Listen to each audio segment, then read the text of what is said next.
Akalar, sizlarga bitta bo'lgan voqeani aytib bermoqchiman. Bitta Sodiq aka degan kambag'al inson bo'ladi.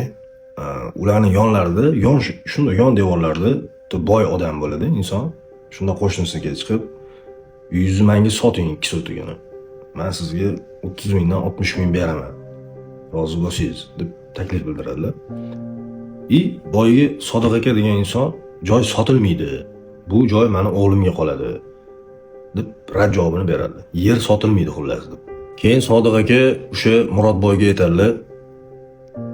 Murodboy, axir shundoq dang'illama uchastkangiz bor. Shuncha uyga nima qilasiz deydilar. Sodiq aka aytadilar Murodboyga, sizda bitta o'g'il bo'lsa, shuncha uyga nima qilasiz? Menda ikkita o'g'il. Men shu ikki sotuvni o'rtadan bo'lib ikkita o'g'limga uchastka solib bermoqchiman desa, Murodboy kulib qo'yadi. Qaysi pulingizga uchastka solmoqchisiz? Ahvolingiz menga tayinu deb xullas Murodboy ustidan kulib chiqib ketadilar. Xullas Murodboy 2 sotik uchastkangizni menga soting, men sizga 60 ming beraman deb chiqib ketadi. Sodiq akaning ikkita farzandlari bo'ladi. Bittasi juda og'ir xasta, kasal bo'ladi. Ovqatlanayotganda tiqilib qolib, miyasiga qon quyilib, buni akasi bilgan bo'ladi, lekin adamsiz qilmasinlar deb aytishmagan bo'ladi. Aka-uka xullas pul topamiz, bolam topamiz deb o'sha Murodboy uyiga Sodiq aka chiqadi boshlarini egib. Majburlikdan shu uyni sizga sotaman, menga pul zarur deydi va pul zarurligini bilib turib, o'sha Murodboy 2 sotuga 60 ming beraman deb turib 35 ming pul tutqizib Ana inson esa majburligidan o'g'lim uchun sotdim shu uyni deb chiqib ketadi. Roziman deb chiqib ketishadi, lekin ichidagi nadomat o'zidan o'tganini o'zi biladi.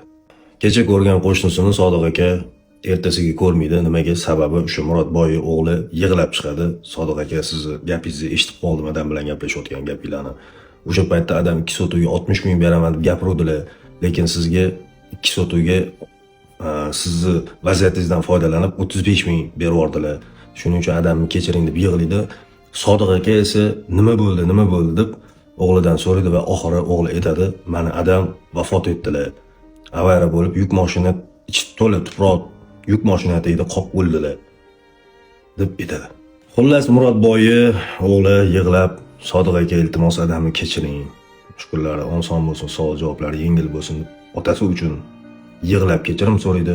O'rtoqlar, dunyoga to'ymagan ko'zga tuproq kifoya. Shuning uchun yer uchun talashmaylik o'ladigan dunyoda.